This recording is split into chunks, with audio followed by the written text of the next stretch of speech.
시장의 시그널을 짚어보고 수익을 만들어가는 시간. 안녕하세요. 마켓 시그널 온앤오프의 진행을 맡은 이채은입니다. 새로운 한 주가 시작됐습니다. 힘차게 출발하는 양 지수의 모습을 보면서 이번 한 주도 잘 가면 좋겠는데요. 삼성전자의 강세를 필두로 지수가 좀 탄탄한 모습을 계속해서 보여주고 있습니다. 현지 시간으로 17일부터는 엔비디아에서 이 GTC 이벤트도 시작이 됩니다. 이 컨퍼런스에서 어떤 이야기들이 흘러나올지 계속해서 주목해갈 필요가 있어 보입니다. 오늘 정재훈 전문가님과 함께하면서 시장에 대한 힌트들 함께 얻어보겠습니다. 전문가님 어서 오세요. 안녕하십니까. 네, 반갑습니다. 오늘 지수부터 잠시 보면서 전문가님께 시장에 대한 진단도 부탁을 드려봐야겠는데요. 현재 양지수 모두 오름세를 보여주고 있습니다. 코스피가 현재 1.44%의 강세 보여주고 있고요. 코스닥은 0.46%의 강세입니다. 코스피가 현재 2,600선을 잘 지켜주고 있다는 점이 주목할 만합니다. 수급적인 측면도 함께 살피겠습니다. 코스피가 외국인과 기관의 동반 매수세에 힘입어 오르고 있고요. 코스닥은 개인의 매수세가 눈에 띄고 있습니다. 전문가님, 오늘 시장이 좀 힘있는 모습이라 참 다행인데요. 그동안 이 지수가 오르려면 반도체나 바이오 쪽이 올라야 한다 이런 말씀 주셨잖아요. 오늘 정말 잘 가고 있는 모습인데 정말 그렇게 해석해가면 될까요? 우선 오늘 시장은 상당히 좀 긍정적이죠. 조금 다른 그런 모습들이죠. 뭐 어떤 모습들이 좀 다르냐, 이 부분들을 생각을 해봐야 될 것 같은데요. 우선 시장에 있어서는 삼성전자가 움직여주는 그런 모습들이 나타나고 있죠. 삼성전자가 4%대 중후반권역에서 거래가 되고 있습니다. 뭐 5% 정도 가까운 상승을 좀 해주는 그런 모습들이고요. 거기에 따라서 SK 하이닉스 또한 마찬가지로 상승을 해주는 그런 모습들이 나타나고 있죠. 여기서 전반적으로 뭐 소부장들이 강한 그런 모습들을 좀 보여주고 있습니다. 반도체 쪽 섹터가 강한 그런 모습들이고, 그리고 조선 쪽과 방산 쪽도 상승의 흐름들이 나와주고 있는 그런 사항들입니다. 근데 여기서 더 중요한 부분들은 수급적인 부분들이에요. 오늘 외국인 투자자들은 거래소 시장을 4,500억 가까이 매수를 해주고 있다는 점, 그리고 선물 또한 마찬가지로 2거래일 연속적으로 매수가 들어와주고 있고, 오늘 장중이지만 선물 기준으로는 7,900억 가까이 매수세가 좀 들어와주는 점, 이 부분들이 긍정적인 상황이다라고 좀 보시면 좋을 것 같아요. 차트를 보시기에 원달러 환율인데요. 원달러 환율이 만약에 1,440원대를 강하게 이탈해주는 흐름들이 나오게 된다라면 아무래도 시장은 조금 더 좋은 그런 모습들을 보이지 않을까, 그렇게 좀 예상을 하고 있고요. 지수를 좀 보게 되면 지금 2,600선에 다시 들어가 있는 그런 모습들이죠. 동시만기 전후로 해서 점진적인 상승을 예상을 하고 있습니다. 그렇기 때문에 이번 달 또는 다음 달 정도에는 이 2월 달에 형성돼 있던 고점 자리대죠. 2670포인트대를 넘어서서 2700대로 좀 진입을 하지 않을까, 그렇게 좀 예상을 하고 있습니다. 결국은 지수로만 놓고 보게 되면 조정을 받았을 때는 여전히 매수 관점으로 봐도 좋지 않겠냐라는 의견을 말씀을 좀 드려보도록 하겠고요. 지금은 이제 만약에 매수를 하게 되면 시총 규모가 작은 종목군들보단 중가권역 이상의 종목군들이 조금 더 유리한 그런 시장이다라고 보시면 좋을 것 같고요. 여기에다가 이제 올라가는 그런 종목군들을 따라 들어가는 그런 부분들보다 눌림목을 활용한 매수 전략이 좀 좋지 않을까, 그런 점까지 좀 말씀을 드려보도록 하겠고, 여전히 시장의 중심은 반도체 그리고 제약바이오 쪽 같은 경우도 봐야 되고요. 2차 전지 쪽 지금 조정받고 있거든요. 2차 전지 쪽도 이제 바닥을 다져나가는 그런 모습들을 좀 보여주고 있다라는 점, 요 부분들을 좀 기억을 하시면 좋을 것 같고요. 이슈와 테마성의 흐름들도 아마 계속적으로 좀 진행이 될 겁니다. 테마성 흐름들도 순환매가 좀 나오는 그런 구간들이기 때문에 만약에 이 테마성 종목군들 뭐 로봇 쪽이라든가 자율주행 쪽이라든가 이런 쪽에 만약에 좀 손실을 보고 있다라고 하게 되면 추가 매수 타이밍을 노려서 순환매를 노리는 그런 전략이 좀 좋아 보인다. 그 점을 좀 말씀을 드려보도록 하겠고요. 반도체 쪽 섹터 여전히 좀 괜찮습니다. 괜찮기 때문에 반도체 쪽도 여전히 좀 관심을 가지고 보는 그런 전략을 말씀을 드리도록 하겠습니다. 오늘 시장에 대한 진단을 내려주시면서 환율도 잠시 언급을 해주셨습니다. 1,440원 그 이하까지 내려갈 경우에는 전반적인 시장에 온기가 돌 수 있다는 점 한 번 더 짚어주셨고요. 눌림목을 활용한 매수 전략 유효한 시장이다라고 진단을 내려주셨습니다. 반도체와 제약바이오 그리고 2차 전지단에 대한 매력도까지 다시 한번 강조를 해주셨으니까요. 오늘 방송을 통해서 그에 대한 힌트들 자세히 얻어가시면 더욱 좋겠습니다. 그럼 본격적으로 오늘 장에서 이슈를 가지고 있던 종목들 함께 살펴보도록 하겠습니다. 전문가님 먼저 GTC 관련된 이야기들부터 살펴보면 좋을 것 같아요. 오늘부터 좀 시작이 되고 19일에는 젠슨황 연설까지 예정이 되어 있는 모습인데 블랙에 발을 잡혔을까 이런 부분도 시장에서 굉장히 기대를 하는 것 같거든요. 어디에서 기회를 좀 찾아볼 수가 있을까요? 우선 반도체 쪽 섹터는 많이 빠졌습니다. GTC 2025에서도 뭐 차세대 기술을 좀 선보일 예정이죠. 블랙엘 후속 작품도 공개를 할 수 있다라는 건 전망들이 좀 나와주고 있죠. 결국은 시장의 이 흐름들, 이슈가 맞물리면서 좀 상승을 해주고 있는 그런 사항들인데 여기에서 더해서 보게 되면 레거시 쪽, D램 쪽에 있어서 DDR5 가격이 상승을 좀 하고 있습니다. 아마 홈페이지 사이트를 좀 보시게 되면 용산에서 판매하고 있는 그런 가격들도 나오잖아요. 근데 DDR5의 가격이 좀 제법 올라갔습니다. 그리고 반도체 쪽, DDR5 쪽, 낸드 쪽의 가격도 10% 정도 인상한다라는 그런 소식이 있죠. 인상을 한다라는 것 자체가 잘 나가기 때문에 하는 거겠죠. 하반기 쇼티지 얘기도 좀 나오고 있는 그런 사항들입니다. 그러다 보니 매기가 좀 쏠리는 그런 모습들이 들어온다라는 점. 그리고 두 번째는 과거에는 이 첨단 공정에 대한 부분들, 뭐 인공지능 기반형의 HBM이라든가 이런 종목군들이 좀 제법 올라갔었죠. 반대로 레거시 쪽 같은 경우는 많이 밀리는 그런 모습들을 좀 보였었고요.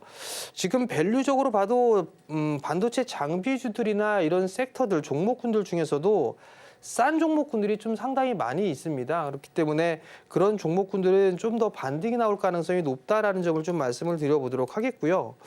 오늘 삼성전자의 상승이 조금 의미가 있어 보입니다. 거래량이 늘어나는 그런 모습들이 좀 나타나주고 있고 57,000원대에서 좀 거래가 되고 있는 그런 사항들인데 이제 121선 자리대를 안착을 해주고 있는 그런 사항들이죠. 그러면 이 정고점 자리대가 이제 매물대예요. 매물대인데 2월 달에 고점 자리대 59,000원 요 언저리대는 넘어서는 그런 모습들이 좀 나올 겁니다. 그렇기 때문에 삼성전자를 보유하고 계신 분들이라면 느긋하게 좀 보유를 해보는 그런 전략이 좀 좋지 않나라고 보여지고요. 아무래도 6만 원대 중후반 자리대죠. 여기서 보면 이평선 기준으로 보게 되면 241선 자리대예요. 이 자리대까지는 무난하게 점진적으로 좀 움직이지 않을까라고 보여지니까 그 점을 좀 참고하시면 좋을 것 같고요. 그리고 반도체 종목군들을 살 때 어떤 종목군들을 좀 사야 될지 모르겠다라고 하신다면은 삼성전자가 지분 투자를 하고 있는 기업들을 보자라는 말씀을 좀 드렸을 거예요. 그들 종목군들 괜찮죠? 대표적으로 보게 되면 원익 IPS도 이제 바닥을 다지면서 상승이 좀 나와주려고 하는 그런 모습들이 좀 보여주고 있죠. FST도 마찬가지죠. 지금 바닥 권역에 있다가 반등이 다시 이제 나오려고 하고 있는 그런 모습들이죠. SNS텍 이미 241선은 훌쩍 뛰어넘는 그런 모습들입니다. 전부 다 삼성 쪽에서 지분을 가지고 있는 그런 기업이죠. TSE 또한 마찬가지로 정고점 자리대를 넘어서려고 하는 그런 모습들을 좀 보여주고 있고요. 어보브 반도체 같은 경우도 거래량이 대량 거래가 터지고 난 이후에 눌림목 양호하게 좀 잘 받고 있죠.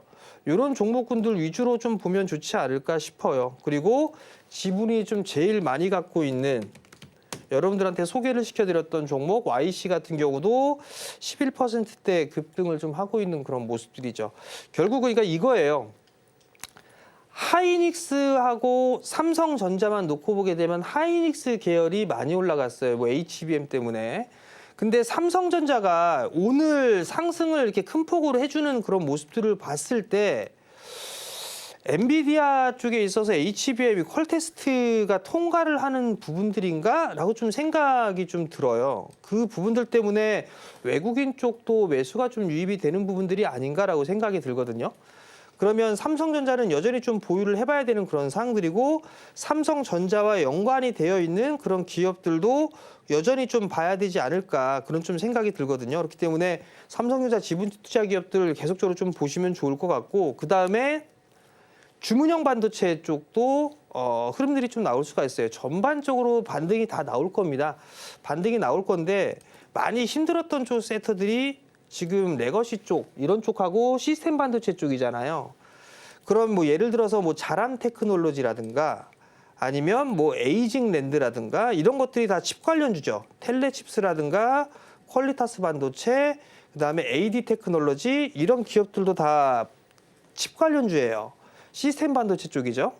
요 말씀을 왜 드리냐면 삼성 쪽에서 4나노의 수율이 80%를 넘어섰다는 얘기가 기사가 계속 나오고 있을 거예요. 지난주에 나왔을 겁니다. 지지난주에 나올 거예요. 그러면 이 4나노 쪽에 있어서 공정을 이제 시작을 한다는 얘기잖아요. 양산을 시작할 수 있기 때문에 칩 관련주들도 관심 있게 좀 보셔도 좋을 것 같고 거기에다가 테스트 장비를 좀 납품하는 그런 기업들이 있겠죠. 뭐 예를 들어서 두산 테스나라든가 뭐 이런 기업들도 함께 맞물려서 보게 되면 오히려 좀 더 괜찮지 않을까 그 점을 좀 말씀을 드려보도록 하겠고요. 많이 올라가는 그런 모습들을 보였을 때 따라 들어가지는 마세요. 따라 들어가게 되면 아마 다른 쪽으로 좀 순환매가 돌 거예요. 그렇기 때문에 지금 만약에 매수를 하게 된다면 조정을 좀 받고 있는 그런 종목군들을 좀 보는 게 더 좋다. 그리고 지금 올라가고 있는 반도체 쪽이나 이런 것들은 조금 눌림목을 활용하는 그런 전략이 좀 좋지 않나라는 점 좀 말씀드리고요. 나는 눌림목 구간이 어느 쪽인지 모르겠어라고 하게 되면 5일선 부근까지 눌러줬을 때 그때부터 분할 매수 포인트를 좀 잡아가면 좋지 않을까 그렇게 좀 말씀을 드리도록 하겠습니다. 반도체 섹터 전반에 대한 세심한 분석을 더해주셨습니다. 삼성전자가 지분 투자를 하고 있는 종목들을 본다면 이 반도체 단에서 어디에 투자를 해야 할지 그 힌트를 얻어갈 수 있다는 점 강조해 주셨습니다. 전문가님, GTC에서 이제 양자 관련 이야기도 좀 기대를 모으고 있잖아요. 양자 암호 관련주들도 오늘 좀 주목받아가는 모습인데 여기에 더해서 또 정부가 양자 전략위원회를 출범시킨다, 또 관련 사업을 지원하겠다 이렇게 이야기한 바도 있었습니다. 양자 암호 쪽으로는 어떤 관점 가지고 계세요?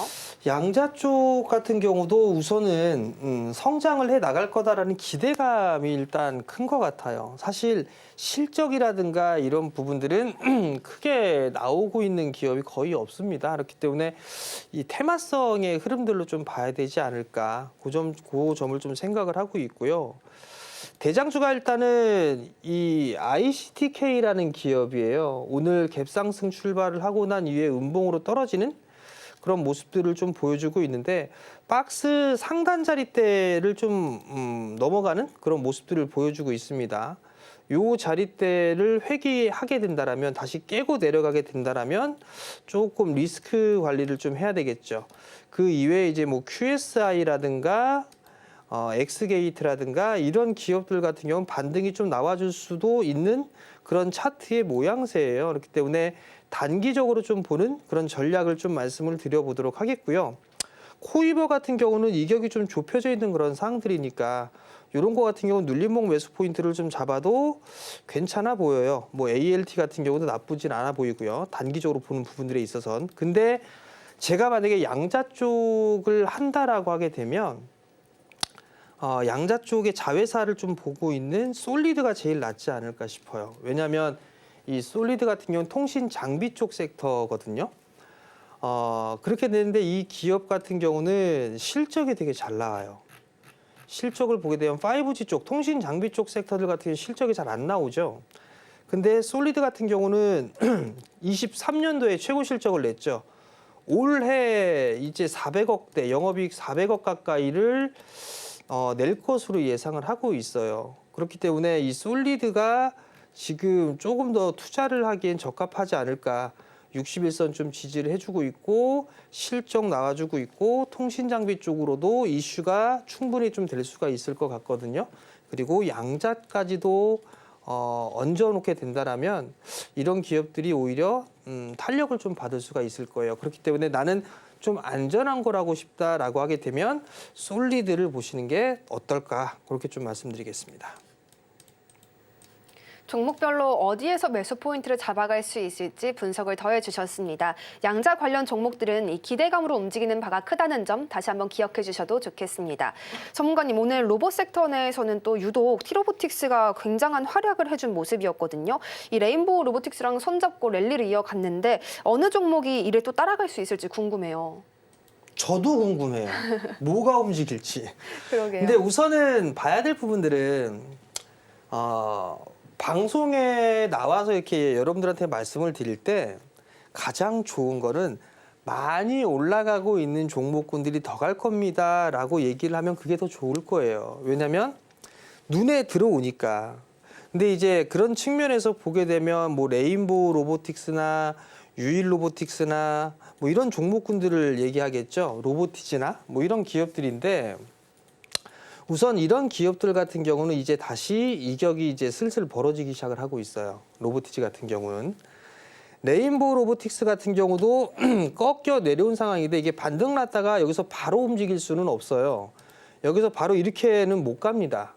다시 올라갔다가 되밀려야 돼요. 이런 식으로. 이런 식으로 되밀려서 이제 정고점 돌파시고 나오든가 하겠죠. 근데 여기서 좀 보게 되면 이격이 많이 벌어져 있는 그런 상황이죠. 월봉 차트를 봐도 이제 조금씩 이격이 좁혀지고 있는 그런 과정이긴 하지만 아직까지 이격이 많이 벌어져 있는 상황이에요. 그러면 로봇 쪽을 좀 본다라면 많이 못 올라가 있는 쪽 여전히 뭐 계속 얘기를 드리잖아요. 엔젤 로보틱스, 두산 로보틱스 뭐 이런 기업들이 오히려 아랫단에 있으니까 좀 더 좋지 않을까 그 점을 좀 말씀을 드려보도록 하겠고요. 엔젤 로보틱스 같은 돌리고 있는 그런 모습들이잖아요. 차트가. 그렇기 때문에 이런 기업들 나쁘진 않다. 그렇게 좀 보여지고요. SBB테크 같은 경우도 바닥권역에서 이제 돌아가는 그런 모습들이잖아요. 그렇기 때문에 이런 종목들도 괜찮아요. 그냥 이 보게 되면 윗단에 있는 것들 레인보우 로보틱스 그다음에 유일 로보틱스 로보티즈 이런 쪽은 좀 대응을 할 필요성이 있겠죠. 근데 많이 빠져 있는 로봇 그 두산 로보틱스라든가 엔젤 로보틱스 그다음에 뭐 SBB테크 이런 기업들 RS 오토 같은 경우도 반등 시도가 좀 나올 수가 있을 거란 말이에요. 이런 애들이 좀 더 탄력을 받을 수가 있을 거예요. 이런 종목군들을 좀 본다든가 클로버 같은 경우는 좀 제법 올랐죠. 그렇기 때문에 이런 종목군들은 제외를 하고 못 올라가 있는 종목군들을 좀 보는 게 좋지 않나. 그런 점을 좀 말씀을 드려보도록 하겠고요. 지금 뭐 조정을 받고 있는 그런 종목군들 같은 경우는 충분히 매수 포인트를 좀 잡아도 괜찮을 것 같아요. 뭐 SBB테크 같은 경우는 22,000원대 중반? 뭐 여기서 1,000원 정도 더 빠지면 뭐 볼 수 있을 것 같고요. 엔젤 로보틱스 같은 경우도 28,000원 이하권역에서는 접근을 가능해 보여요. 두산 로보틱스 같은 경우도 뭐 지금부터는 뭐 슬슬 매수를 해봐도 되지 않을까. 그러면 어느 정도 수익은 좀 나올 수가 있는 그런 상황들이고 순환매가 좀 돌아가고 있는 그런 상황들이기 때문에 저가 매수를 활용하게 되면 나쁘진 않을 것 같다. 그렇게 좀 말씀드릴게요. 로봇주 중에서 너무 오른쪽을 제외하고 그렇다면 어디를 봐야 하는가에 대한 궁금증에 대해서 전문가님이 속 시원하게 그 분석을 더해주셨습니다. 로봇 쪽의 이야기를 쭉 해주셨는데요. 의료 AI 쪽으로 좀 상담을 같이 이어가 보고 싶습니다. 전문가님, 뷰노 28,000원에 매수하셨고 비중 10%도 가져가고 계시는 분이 있는데 바닥을 몇 번이고 좀 확인한 모습이기도 해요. 여기서 추가 매수를 해야 하는지 아니면 좀 인내를 해야 되는 구간인지 조언 좀 해주시죠. 우선 뷰노는 박스권이죠. 지금 2만 원대 초반에서 3만 원 언저리 때까지 지금 박스권에서 진행이 되고 있는 그런 상황들이에요. 등락이 좀 나오겠죠.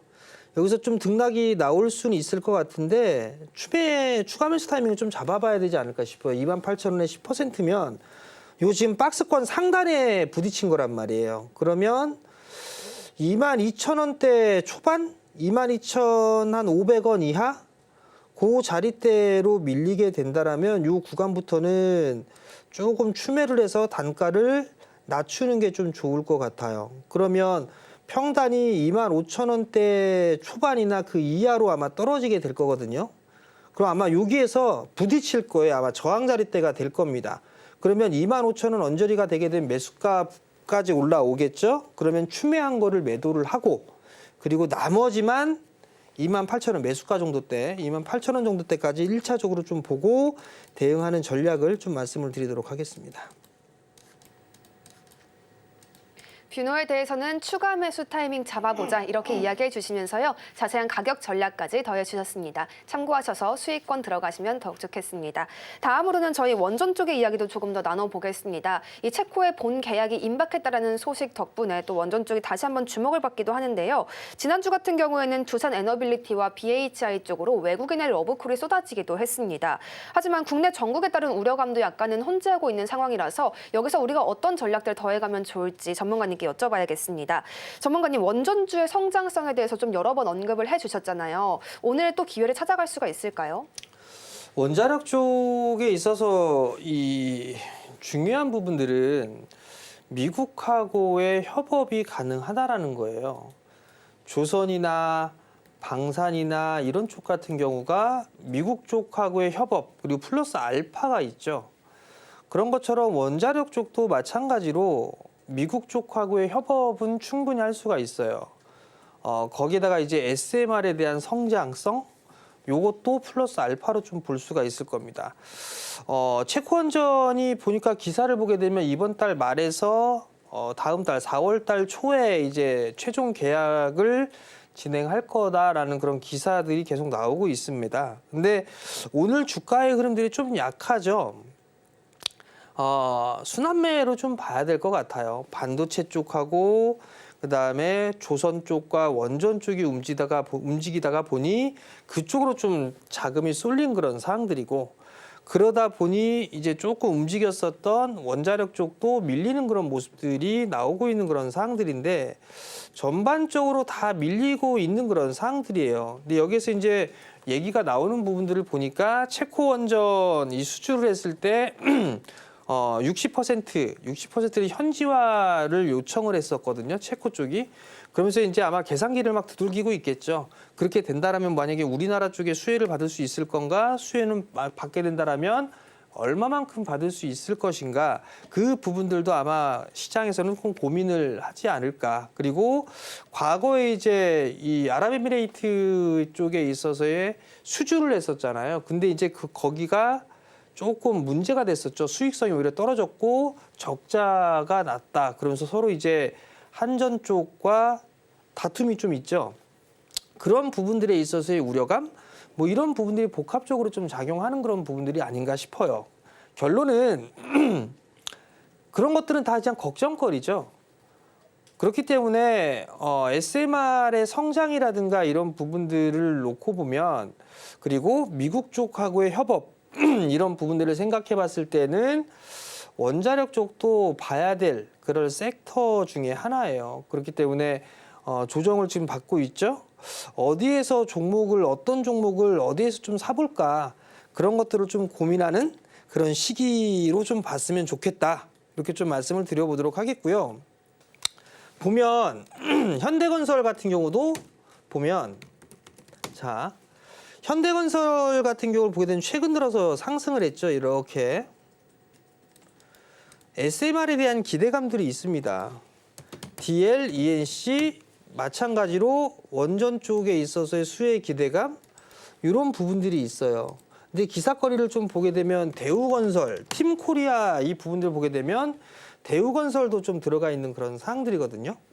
그러면 이런 쪽의 종목군들도 나쁘진 않다. 그리고 뭐 한전 KPS나 한전 기술, 뭐 한전 산업, 뭐 이런 기업들도 나쁘진 않아 보이니까 뭐 조정을 받고 있고 하게 된다라면 뭐 지금 구간대에서부터는 뭐 분할로 접근을 해봐도 되지 않을까, 그렇게 좀 말씀을 드리도록 하겠습니다. 원자력 관련주들은 이 미국과의 협업이 가장 강한 모멘텀이 되어줄 것이다. 이렇게 이야기해 주셨습니다. 여기에 SMR 산업의 성장성까지 절대 무시할 수가 없는 모습인데요. 원자력 쪽으로 지금 관심 기울여봐도 괜찮겠다라는 평가 함께 해주셨습니다. 전문가님, 삼성물산 쪽에서도 한 가지 이야기가 있더라고요. 유럽 쪽으로 SMR 산업 이렇게 확대해 갈 것이다라고 발표를 했는데, 삼성물산으로 수혜 어디까지 기대해봐도 될까요? 글쎄요, 삼성물산도 건설 섹터들이 대부분 다 많이 빠졌어요. 그리고 이 삼성물산이 조금 무겁죠. 오히려 삼성 E&A가 조금 더 탄력적인 측면에서는 이 삼성 E&A가 좀 더 낫지 않을까라는 점 좀 말씀을 드리고 싶고요. 삼성물산 같은 경우는 이제 그 준지주사의 성격이잖아요. 삼성 쪽에 있어서 그룹사 정도는 좀 투자를 좀 긴 관점에서는 해도 되지 않을까라고 저는 개인적으로 좀 생각을 하고 있거든요. 삼성 그룹주들 자체적으로. 그러면 요런 쪽의 그 ETF 상품인데요. 타이거 삼성 그룹 펀더멘털이라는 ETF가 있어요. 요 기업, 요 ETF를 한 번쯤 봐도 되지 않을까라고 좀 생각을 하고 있거든요.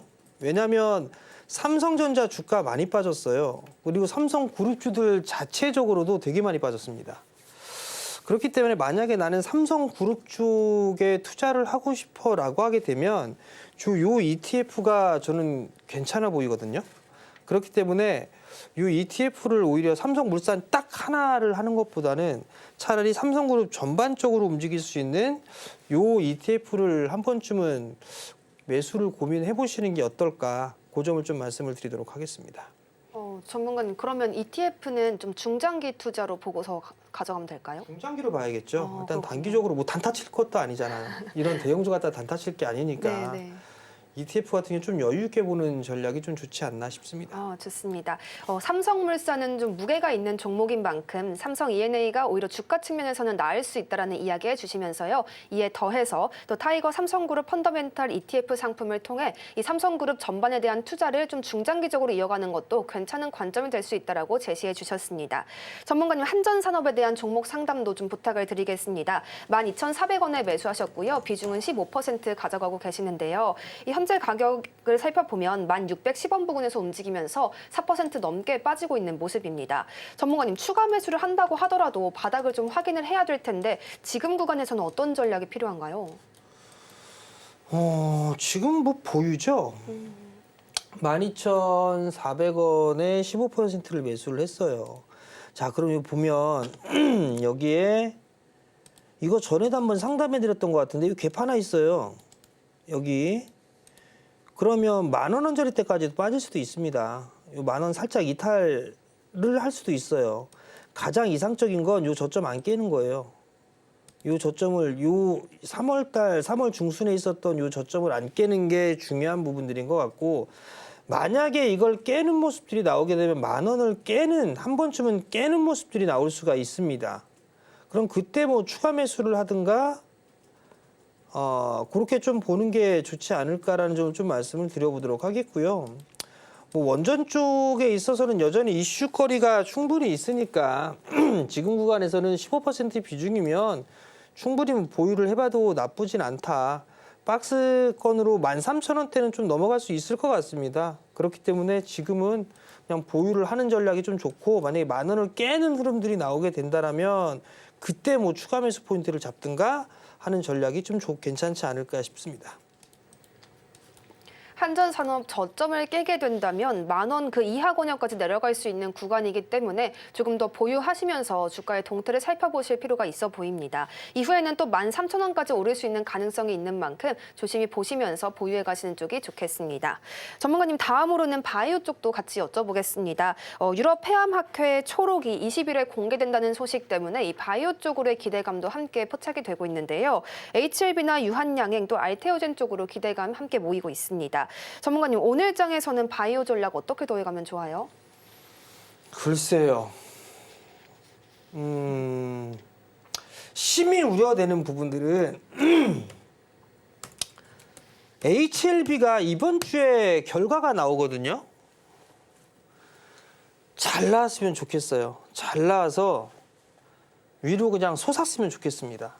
근데 만약에 잘 안 되면 이 HLB 일당들이, 그룹주들이 바이오 쪽 섹터에 전반적으로 이게 확 찬물을 끼얹을 것 같다라는 느낌이 들어요. 그렇기 때문에 이 결과가 제약 바이오 섹터 중에서도 좀 영향을 받을 수 있겠구나라는 좀 생각을 저는 하고 있거든요. 그렇기 때문에 이 HLB 쪽 같은 경우는 결과를 좀 잘 체크를 해봐야 될 것 같고요. 그리고 제약바이오 쪽 섹터는 많이 조정을 좀 받았어요. 이제는 바닥을 좀 다져나가는 그런 구간들이 아닌가라는 좀 생각이 들고 있고요. 알테오젠이 최근에 반등이 나와줬는데 뭐 이게 뭐 3월 뭐 이번 달에 뭐 계약이 나온다거나 나올 수 있다 뭐 이런 얘기들도 좀 있습니다. 그러면 임상 쪽에 있어서 관련돼 있는 기술 수출이나 이런 부분들에 있어서는 뭐 리가캠이나 보로노이, ABL 바이오 이런 종목군들은 흐름들이 끝난 부분들은 아니에요. 다만 이번 달에 막 치고 나가는 것보다는 저는 벚꽃 필 때가 4월 달이잖아요. 4월 달 정도의 흐름들이 좀 나올 수 있지 않을까? 뭐 그렇게 좀 생각을 하고 있고, 저가 매수를 한다라면 지금 구간부터는 충분히 전 나쁘진 않다고 좀 생각을 하고 있어요. 뭐 셀트리온이라든가 이런 분들 나쁘진 않아 보이고요. 삼성바이오 같은 경우도 어느 정도 이제 하방 경직을 좀 보이는 그런 구간대까지 왔거든요. 그렇기 때문에 이런 쪽도 나쁘진 않을 것 같고, 녹십자라든가 SK바이오팜 뭐 이런 기업들도 저는 나쁘진 않다. 그렇게 좀 보고 있는 상황들이기 때문에 제약바이오를 저가 매수를 한다라면 지금 구간부터는 충분히 매수 포인트를 잡아볼 수 있지 않을까. 그렇게 좀 생각을 하고 있습니다. 제약바이오는 바닥을 다져가는 구간이기 때문에 충분히 매수 포인트를 잡을 수 있다는 점 한 번 더 제시를 해주셨습니다. 제약바이오 쪽으로의 이야기들 함께 가져가시면 좋겠습니다. 저희 계속해서 시장의 이슈들 살펴드리는 중간중간에 종목 상담도 함께 해드리고 있습니다. 샵 0082번으로 종목명, 매수가, 그리고 보유 비중까지 함께 보내주시면 전문가님의 날카로운 분석까지 함께 해드리겠습니다. 전문가님, 다음으로는 금융주들에 대한 이야기도 함께 해볼까 하는데요. 이 주주총회가 예정되어 있는 금융지주사가 다수 포진되어 있습니다. 호실적을 좀 기반으로 해서 배당 얼마나 될까 이런 기대감도 보이는 것 같아요. 또 넥스트레이드 관련한 기대감도 같이 받아가는데 금융주 쪽 관심 가져도 괜찮은가요? 금융주는 사실 관심을 안 갖고 있습니다. 왜냐하면 고배당 이 매력이죠. 매력인데 이미 뭐 많이 올라 있다가 지금 조정을 받는 거잖아요. 굳이 지금 구간에 이걸 들어갈 필요성이 있을까? 뭐 월봉 차트를 보게 되면 20개월, 신한지주 같은 경우는 20개월 선 정도 지지를 하고 있는데, 만약에 제가 이 배당주를 하게 된다라면 저는 안 살 것 같아요. 안 살 것 같고 다른 쪽의 종목군들을 좀 살 것 같거든요. 그러니까 예를 들어서 월봉 차트를 보게 되면, 자, 신한지주 많이 올랐다가 빠졌어요. 하나금융지주 마찬가지고요. KB금융 마찬가지예요. JB금융지주 마찬가지로 많이 올랐습니다. 만약에 제가 산다라면 저는 증권주 살 것 같아요. 삼성증권, NH투자증권, 대신증권. 저는 만약에 산다면 은행주 살래, 증권주 살래 하게 되면 저는 증권주 살 것 같습니다. 왜? 월봉 차트를 보면 다 바닥이에요. 증권주가. 그러면 저는 오히려 은행 쪽보다는 증권 쪽이 좀 더 낫지 않나라는 좀 말씀을 드리고 싶거든요. 과거에 시장이 되게 안 좋았었어요. 22년도, 23년도 요 초반때 되게 안 좋았잖아요. 그때 삼성증권 요 32,000원 이하로 적금 넣어주세요라고 얘기했다가 욕 뒤지게 먹었거든요. 이거 배당주는 죽어 있을 때 사는 거예요. 많이 올라가 있을 때 사는 게 아니고. 그럼 월봉을 보면 올라간 게 없어요. 삼성증권. 한국금융지주 올라간 게 없어요. 월봉 차트를 보면 얘는 그래도 좀 올라갔네요. NH투자증권 올라간 게 없어요. 그럼 오히려 이런 애들이 좀 더 낫지 않을까라는 점을 좀 말씀드리고 싶고요. 은행주는 저는 지금 매수를 하기에는 조금 어중간하다. 그런 좀 의견을 드리도록 하겠습니다. 배당주는 지금이 매력적인 구간은 아니다라고 평가를 해주셨습니다. 배당주는 좀 눌려있을 때 사야 하는데 지금은 그 구간이 아니다라는 평가였는데요. 차라리 증권주가 나올 수 있다는 관점이기는 했습니다만 차라리 아예 다른 쪽으로 섹터를 눈 돌려보는 것이 나을 수 있다는 점도 함께 전해주셨습니다. 전문가님, 방산 쪽에 대한 이야기도 조금 더 나눠볼까요? LS증권에서 오늘 나온 리포트에 따르면요. 이 유럽의 재무장으로 국내 방산 기업들이 혜택을 받을 수 있다, 이런 이야기가 함께 나왔습니다. 사실 모두가 알고 있는 그런 예상 가능한 범위이기는 한데요. 크게 좀 주가가 올라 있는 현재 구간에서 어떤 섹터의 전략이 필요할까요? 글쎄요. 트레이딩은 얼마든지 가능합니다.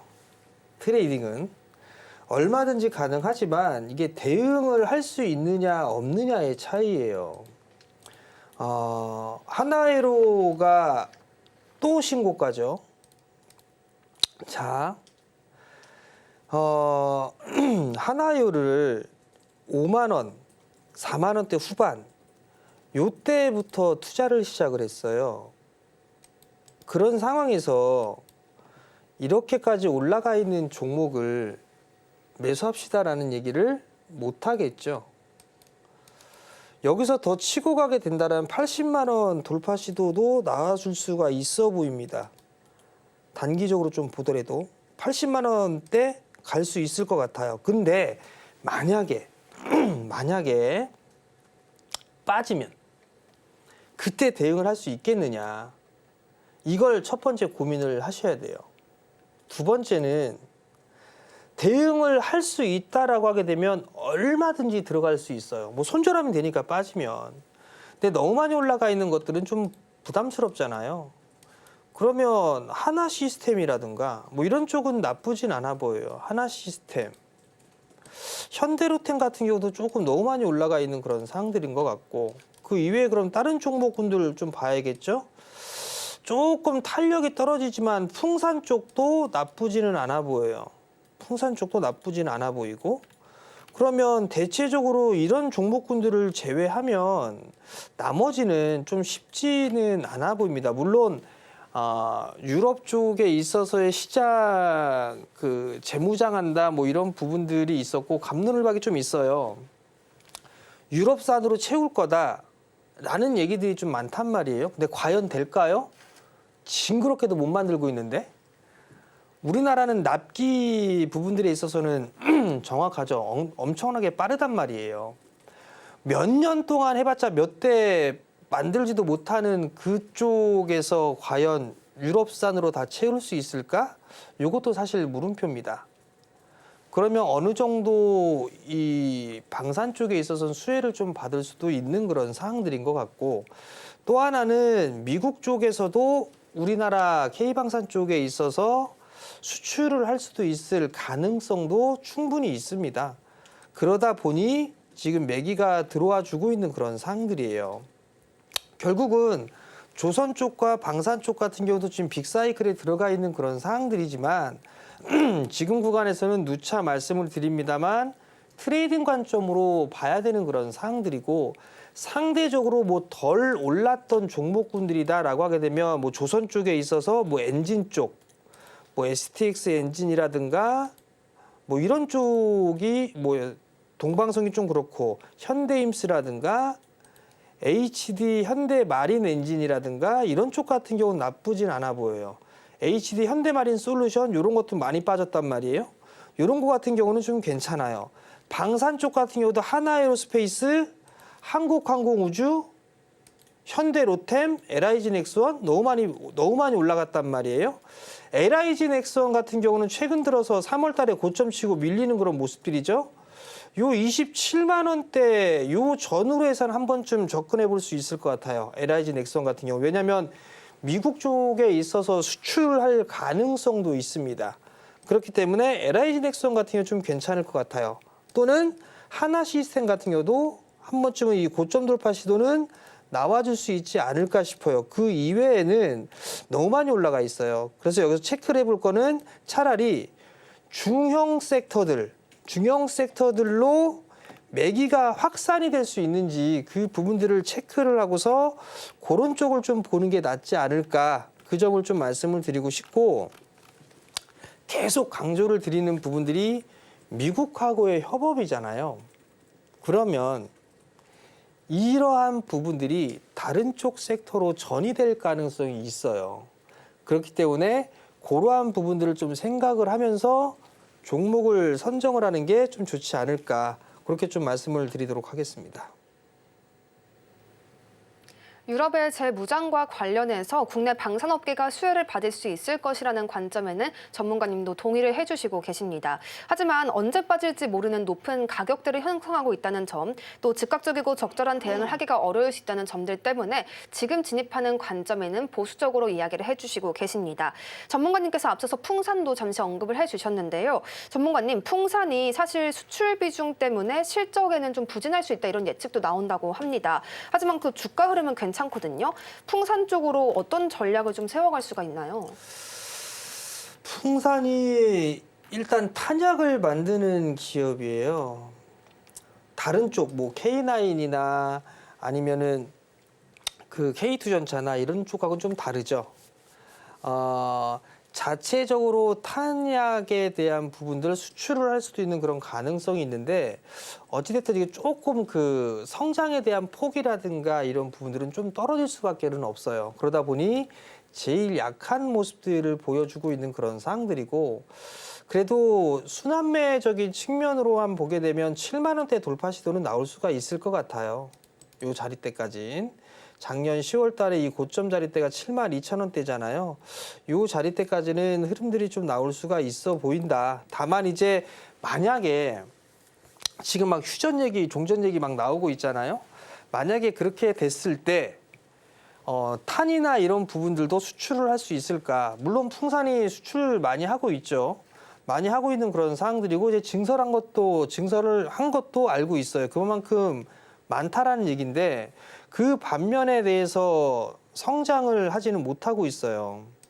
지금 내년도, 올해 24년도 작년 같은 경우 3,200억대 실적을 냈는데, 올해 전망은 약간 역성장이에요. 약간 역성장했다가 26년도에 돌아설 것으로 예상들을 하고 있거든요. 요 부분들 때문에 주가적인 측면이 조금 더딘 부분들이 아닌가 싶습니다. 그래도 방산 쪽 섹터가 움직이게 되면 풍산도 따라서 움직일 수 있다. 그렇기 때문에 만약에 이쪽 섹터, 이 종목을 보유하고 있다라면 지금은 좀 더 보유를 해보는 게 맞고, 7만 원대 정도 올라갔을 때 그때 뭐 차익을 하거나 그렇게 좀 보는 게 좋지 않을까 싶습니다. 풍산에 대한 자세한 이야기들 전해주셨습니다. 자체적으로 탄약을 수출할 수 있는 가능성도 있기 때문에 앞으로의 성장성 기대해봐도 괜찮다라고 말씀하시면서요. 갖고 계신 분들은 7만 원 가격대까지 기다려보는 전략 함께해 주셨습니다. 전문가님, 그러면 한국항공우주는 어때요? 오늘 굉장한 슈팅 나왔잖아요. 지난주부터 좀 엄청나게 오르고 있는데 보유자분들 여기서 수익 좀 챙겨야 되나요? 보유자의 영역이죠. 보유자의 영역이고 월봉 차트를 보세요. 월봉 차트. 2015년도에 요 언저리 때까지 움직였죠. 여기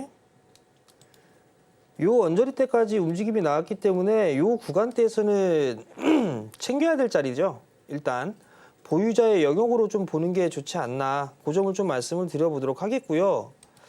여기에서 이게 이제 횡보를 하다가 이제 슈팅이 나오고 있는 그런 구간이에요. 따라 들어가는 부분들은 좋진 않다라는 점, 그 부분들을 좀 기억을 하시면 좋을 것 같고, 지금은 보유자의 영역이다, 이런 부분들을 좀 말씀을 드려보도록 하겠고요. 가급적이면 올라가지 못했던 종목군들, 그런 종목군들을 좀 보는 게 좋지 않을까 싶습니다.